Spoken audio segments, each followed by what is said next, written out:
is the Sri Lanka Broadcasting Corporation.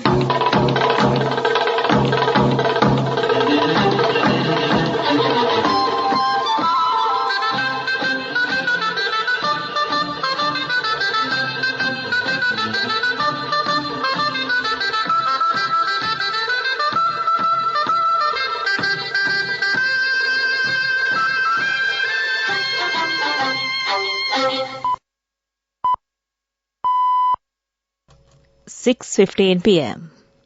This is the Sri Lanka Broadcasting Corporation. The news edited by Anjana Dudamgada and read by Geethanjali Ramanayaka. The headlines. Sri Lanka to update colonial-era land policies to meet current development needs. State Minister of Finance says government mulls expanding tax base. The Colombo Port City gears for $1.3 billion in new investments. The World Bank assesses distributional impact of recent electricity tariff hike. Sri Lanka Navy women assigned to sea duties for the first time. 2 Sri Lankan student teams reach world finals at Microsoft Imagine Cup 2023. Foreign news: Pakistani court releases Imran Khan on protective bail. Sports: Sri Lanka women gained victory in the 3rd Women's T20 cricket match. News in detail. President Ranil Wickremesinghe has called for a revamp of the outdated colonial-era land regulations to cater to the country's current development needs. During a meeting with the relevant officials at the Presidential Secretariat this week, he instructed them to amend the provisions of the land management ordinances and introduce new regulations. The President emphasized that the archaic land policies established during the colonial era are no longer suited to the modern development needs. The government is mulling the implementation of a program to expand the tax base instead of repeatedly increasing the tax levies. Finance State Minister Ranjit Siamalapitiya says. Speaking to the media, the lawmaker vowed to take necessary measures to gradually reduce the tax percentages in the future. Siamalapitiya made these remarks while inspecting the consignment of illegally imported cigarettes impounded by Sri Lanka Customs. A total of 556,000 cigarette sticks had been smuggled in by a company approved by the Board of Investment on the pretext of importing machinery. The contraband, worth nearly 85 million rupees, is currently placed at the Customs Container Terminal in Orugodawatha. Minister of Power and Energy Kanchana Wijesekara has requested the World Bank's assistance to conduct a full assessment of the tariff structure and the impact it has on both poor and vulnerable groups. Taking to Twitter, the minister noted that a presentation on the findings in this regard and the impact the recent hike in electricity tariffs has had was presented this morning, titled Assessing the Distributional Impact of the Electricity Tariffs Increase in Sri Lanka. The relevant presentation was made by the World Bank team on Poverty and Equity Global Practice. This news broadcast comes to you from the Sri Lanka Broadcasting Corporation. Digital accounts can now be opened in 10 minutes. People's Bank Digital Banking, your ultimate convenience.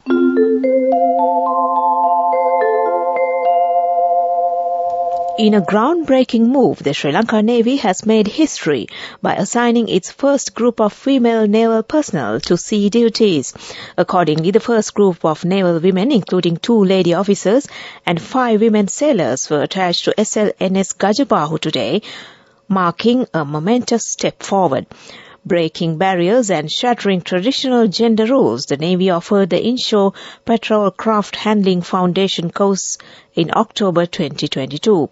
During the course held at the Naval and Maritime Academy and Naval Dockyard Trincomalee, these lady officers and women sailors sharpened their practical and theoretical knowledge on navigation, seamanship, engineering, electricity, combat medicine, firefighting, and communication. Following the progressive footsteps of regional navies, the Sri Lanka Navy embraced the inclusion of women in sea duties. 2 teams from Sri Lanka, Team Sipsara and the Green Tycoon, successfully qualified to the World Final stage at the Microsoft Imagine Cup 2023 Microsoft's global competition for students to dream and build new ways of using technology to improve lives. The competition is a platform for students across the world to tap into their entrepreneurial skill and develop a technology solution for some of the most pressing local and global issues. The teams from Sri Lanka were among the 48 from across 3 regions which competed to advance to the World Championship. And that ends local news for now. Now, People's Bank Digital Banking enables you to make your pawning payments through People's Bank Self-Banking Unit any time of the day. People's Bank Digital Banking, your ultimate convenience. The main news story is brought to you by Siddhalepa Vedamahatmya. President Ranil Wickremesinghe says the world's first international environmental university will be established in Sri Lanka to support the global efforts in addressing climate change. He made this remark while attending the 10th Environment Pioneer President's Medal Awarding Ceremony 2020-2021 held at the Bandaranaike Memorial International Conference Hall. The President acknowledged that although climate change is a significant challenge for the world, there is no central research hub to study it, and invited multiple countries to join Sri Lanka in the effort. President Wickremesinghe also stressed that the actions taken so far have only delayed climate change and not stopped it. And that was the main news story. The main news story was brought to you by Siddhalepa Vedamahatmya. Now in Watchlight, 50% of the dengue patients were reported from the Western Province, while 9.8% of the dengue patients were reported from the Western Province belonging to the Colombo city area. With the active southeastern monsoon and due to the heat, the dengue mosquito population has increased and the number of dengue patients is increasing. A special dengue control program is due to be implemented for the period of 2 weeks from today within the Colombo Municipal Council area. Commenting on the program, Deputy Chief Medical Officer of Colombo, Dr. Ruwan Wijayamuni, stated that though this preventive measure, legal action will be taken against those responsible for mosquito breeding sites. Accordingly, the relevant dengue control program is expected to run until May 26th. Meanwhile, the Kahatuduwa Medical Officer of the Health Branch on Wednesday took measures to take legal action against 11 persons responsible for 15 mosquito breeding sites in the Mattegoda area. And that came to you in Watchlight. Now moving on to world news in the headlines. Pakistani court releases Imran Khan on protective bail. Fear grips Palestinians and Israelis under fire for the 4th day. Thieves steal 200 sports shoes in Peru, but they were all for the right foot. Pakistan's ex-Prime Minister Imran Khan has been freed from custody a day after the Supreme Court ruled his dramatic arrest on corruption charges was illegal. Judges released Mr. Khan on protected bail, meaning he cannot be re-arrested for at least 2 weeks. Earlier, Mr. Khan told the BBC he believed he would be detained again immediately after his release. The 70-year-old arrest escalated tensions between him and the military. Many analysts believe Mr. Khan's election win in 2018 happened with the help of the military, which both parties denied. Israeli fighter jets have pounded targets in the Gaza Strip and more rockets have been launched into Israel by Palestinians as the deadly confrontations continue for a 4th straight day. There were no immediate reports of casualties on either side on Friday as foreign mediators pressed ahead with efforts to reach a ceasefire. Criminals in Peru appear to have wrong-footed themselves during a robbery at a shoe store. 3 people broke into a shop in the central city of Huancayo and made off with more than 200 trainers, but they were all for the right foot. The shop owner estimates that they have a value of more than $13,000, although the thieves may struggle to sell them on. The lame attempt at a lucrative robbery was captured by security cameras. Back to the headlines of the world news. Pakistani court releases Imran Khan on protective bail. Fear grips Palestinians and Israelis under fire for the 4th day. And thieves steal 200 sports shoes in Peru, but they were all for the right foot. And that ends world news. Development News. Damro Holdings, Sri Lanka's headquartered furniture manufacturing and retail colossus, is making new thrusts to consolidate and expand its export business with high-powered additions to the board of directors and an investment of 310 million rupees in a new exports office. And that was development news.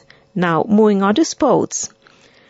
It's cricket. Sri Lanka women gained a victory in the third women's T20 cricket match against Bangladesh women's team by 44 runs.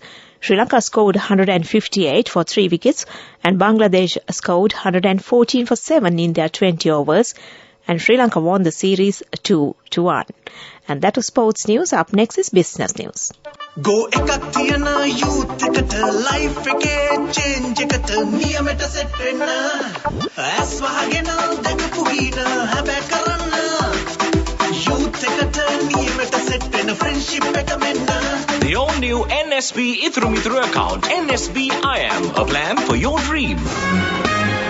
Business News, sponsored by National Savings Bank, the safest place for your money.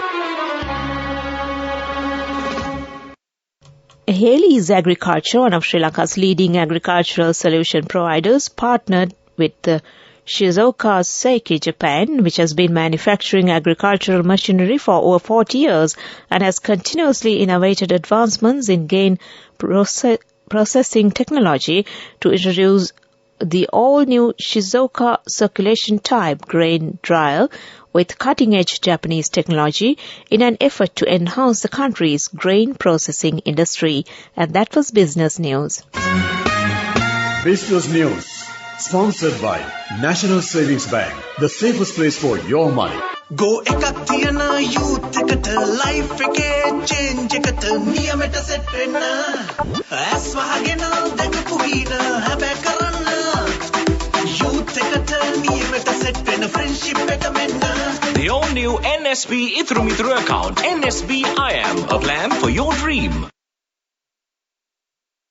On to economic news. Port City Economic Commission Chairman Dinesh Veerakodi yesterday revealed that Colombo Port City is slated to draw a fresh $1.3 billion when it breaks ground on the CIFC Phase 1, 3 towers, the villa plot and the Marina Hotel in the third quarter of 2023.